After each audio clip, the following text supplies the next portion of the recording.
Hello everybody, this is John 19 something and my co-host Belfour the Game Hunter. We're with Two Crude Dudes Gaming, and we are Gonna rock your socks off. My bad, go on. We're playing Vandal Hearts on the PlayStation, of course, and we're continuing where we left off just a little bit ago, Chapter 1, Section 1. I'd like to apologize about my absence. I was out earning money because, we're just starting up and we're not, super successful. Yeah, we're not doing this for the money, we're just doing this for the pleasure. I'm doing it for the money. I'm the sellout pimp. He just likes playing video games. Yes. Video games. I like playing everything. Of course you do. Everything. Alrighty, so pretty much just took out the Zoot Gatch. Yes, Zoot Gatch. I haven't did the clip yet, so I'm just upgrading their armors and stuff real fast before. Some reason I don't know why they do it, but someone will have the good one, someone will have the bad one. Well, they do that so it's more of a balance. I think it's kind of a game design. Yeah. That way you have to actually spend some money if you want the best stats. Well, it's like, why not have one with it and one without it? Because that'd be too off balance. I mean, if you think about it, they all start around the same. Ash is only a level higher, so they want the stats to be relatively the same too. So they're like, okay, this person's got a better helmet and the worse armor. The other one's got better armor but worse helmet. That way their defensive stats is still the same, more or less. Yeah. We're not going to read the text. We're just give it a second where you can pause, or should be long enough time to be able to actually read the text yourself if you need to. Pretty much 1 Mississippi, 2 Mississippi. Something like that. Just long enough where I can actually read it in my head. Which is average person. I'm not the smartest person in the world. Yeah, you're pretty smart. Don't sell yourself short. You've got like a 160 IQ, maybe 155. Okay, so we have a 155 IQ combined between the two of us. Oh, burn. Oh. No, please. I'm not super smart, but I know a lot of crap. I've got a good memory. That's about it. Yep. And as he does remember from our childhood, I was the better gamer. That's debatable. I will admit there's a lot of games you could slam me on, but there's some games you got your ass whooped. Yeah. Also, by the time, when I'm getting closer to this game, I'll be asking what game you guys would like to see me play next. I have a few choices that I'm thinking. I'll actually post them on our Facebook website, which is Two Crude Dudes Gaming also. And I might even do just a short video of every game that I'm thinking of playing next after this one. My co-host here, Belfour, is thinking... What? You want me to tell what game I'm going to start running through? Yes. Well, what game you're going to be running through. Alright, well, after we get this shot, I'm going to start playing one of my favorite PlayStation games. And I know a lot of people out there is going to like it, but I'm just going to warn you guys ahead of time, don't expect expert gameplay. I'm not going to really suck too bad, like I'm not going to die on any of the bosses, but I will probably make a few, just kind of trying to run it through real quick errors. But I'm going to be playing a little game called Metal Gear Solid. For the PlayStation 1. The original Metal Gear Solid. Okay. Now, I'm pretty sure everybody knows what, Metal Gear Solid is for, man. Yeah, I know. But some people are like, 1, 2, 3, 4, I'd 5? say Metal Gear Solid. If I was going to go on, I'd be like, oh, I'm going to be playing Metal Gear Solid 3, Snake Eater. But I'm not. I just said Metal Gear Solid because that's the one I'm playing. Yeah. But yeah, I can get where you got confused there, man. Come on. New kids don't even know what Metal Gear Solid is. Well, we're more of an old school gamers, but don't get me wrong. He has PS4, I got the Xbox One, so yeah, we're still new. So I actually thought about my first game being Bloodborne. Oh yeah. But okay, for anybody who's played Bloodborne out there, I haven't put a super lot of time in it. I've been playing it, but I've been really busy with work and stuff. Plus, we're starting this channel up. But I've gotten to where I've got captured by this guy of a gunny sack, and now I'm in this jail place. It's really given me some trouble. Like, I can about get one of the gunny sack guys dead when another gunny sack guy will start attacking me, and as soon as you chop their health down a little bit, they start going fast, and it's just been brutal.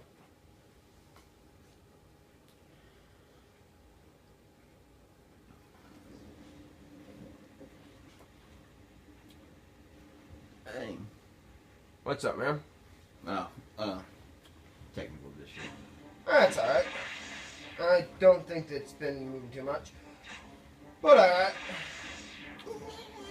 So, I'm going to work on Bloodborne for quite a while. I want to make sure I'm good enough to actually be able to get far on it, which I'm only 3 bosses in, which isn't going to be really, great for a lot of people. So I'll probably play, that won't be anytime soon. If you want an interesting Bloodborne experience, I would suggest looking up Game Grumps. Aaron's doing a pretty boss job of running through that. Yeah. Oh yeah, I know we haven't really talked about this, but I'm gonna brag about all the people I like on YouTube. Awesome. I suggest you do the same. Like, who's that guy who does that really awesome Resident Evil play that you showed me? Okay, there's Major Slack videos, which I think now he just went to a new channel, Major Slack Attacks.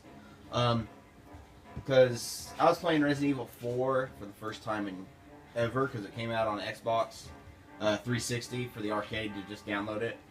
And, man, he's pretty hilarious to watch. He's not as dry as us. We're still getting the hang of it, and he actually is really good editing and everything. But yeah, Major Slack Attacks. I think he just recently did a bunch of Borderlands 2, and maybe he's on Borderlands pre-sequel. I don't know, I haven't got to watch a lot of his videos in a while. Well, that's because you're a workhorse. Like, do you want to tell them about your current little project you're working on? Yeah, I'm actually rebuilding a house right now. Well, basically rebuilding it. Me and Belfour here, he's been helping me on it every once in a while. We have 4 walls left of a house, and it's a stone house. We talk all the interior walls and everything. We just got the trusses up to build a roof on it. And man, weren't those trusses a bitch? Yes. I'm telling you, trusses are much better done with technology. I mean, if you got man muscles like me and John 19 something over here, you don't need it. But my God, would I have liked a little tech? Yeah. Knowledge, eh? A play on words. Bam! Oh, and archers are best against flying. Swords are best against Archers. Archers. Actually, the best thing against an archer is actually shield. Dragoons? Or, yeah, technically they're defensive class, but guards and dragoons is the 3rd step of them. Which you can't have at first step, since all swordsmen will either advance to... I can't remember the second form of swordsman. Swordsman? Well, there's dragoon, and then there's guardsman. Well, it's guardsman and dragoon for the defensive class, because the swordsman's first class goes up to the defensive class. Duelist. Duelist, and I forget we'll get there. It's been a little while since we played this. Yep. But trust me, we'll get there.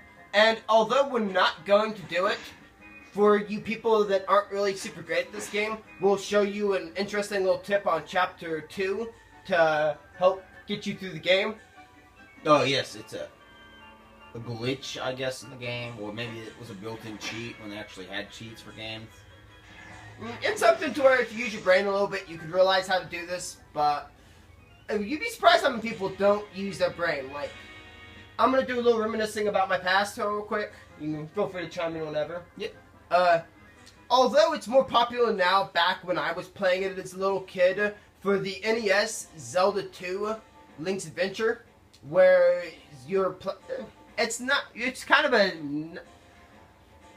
Alright, I apologize for that, ladies and gentlemen. But it's not really too popular of a game, because instead of the, overview, it was kind of a side-scroller. It was like Mario with stabbing. And a lot of people didn't like it at the time. Although, to me, it's always been an amazing game. It's actually the first Zelda game I ever played. But really, back then, you didn't have, the internet to look up stuff. And I was too poor to call the, Nintendo hotline to get advice. So I had to figure out, how to do everything on that game. And back when I was a kid, I didn't beat the game. I got to Castle, I want to say, yeah, 5, when you fight the monkey. Oh, the monkey is no joke. I mean, now that I'm an adult, I can actually beat the monkey, no problem. But as a kid, that monkey was no joke. He just wrecked me every time I fought him. Yeah. But the fact of what I'm saying is, nowadays, you got the internet, you can look up games and stuff. But back then, that game didn't give you a lot of hints on what you were supposed to do. And I know there's some games out there now that are just as vague or even more vague, but the fact is, you just pretty much had to run around, hit buttons, until something happened and you figured it out. And luckily, the NES controller wasn't really all that complicated, so you could kind of, more or less kind of manhandle it. But once again, in this battle itself, right here is an item if you go to that section and examine it, and here is also another item. I will have Ash, probably most likely, since he's closest, go over and get it. Just to save on time. Wow, you can't move that far. But the movement is kind of weird. I think the direction you're facing kind of spectates how you move. Yep. And then also, like the 0%, that spectates on how far you can move and your defensive to attacks. I think when it gives you more defense, it also slows you down. Yes, like Prairie 5%, it's because they say it's because the grass or whatever, and like thickets and brushes, it's because those are the things you're hiding in.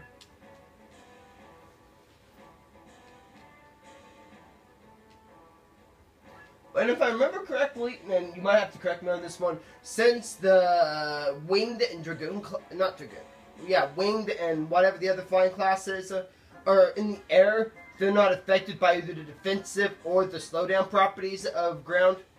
I do not believe they are. And the max you can go up, like stairs and everything, is only 2. You can't go up 3.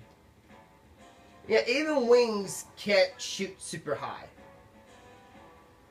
They can do a lot more, and I do suggest turning either Kira or Diego into a winged early on. Although Diego looks cooler as a winged, he also looks cooler as an archer. Just his design all around is, I don't know, I really like him as a character. Alright guys, I'm gonna do an in-battle save here. Oh wow, it's already almost time. Dang, time flies when you're having fun, doesn't it, bro? Yep, and until next time, guys, this once again was John 19 something, and Bell for the Game Hunter.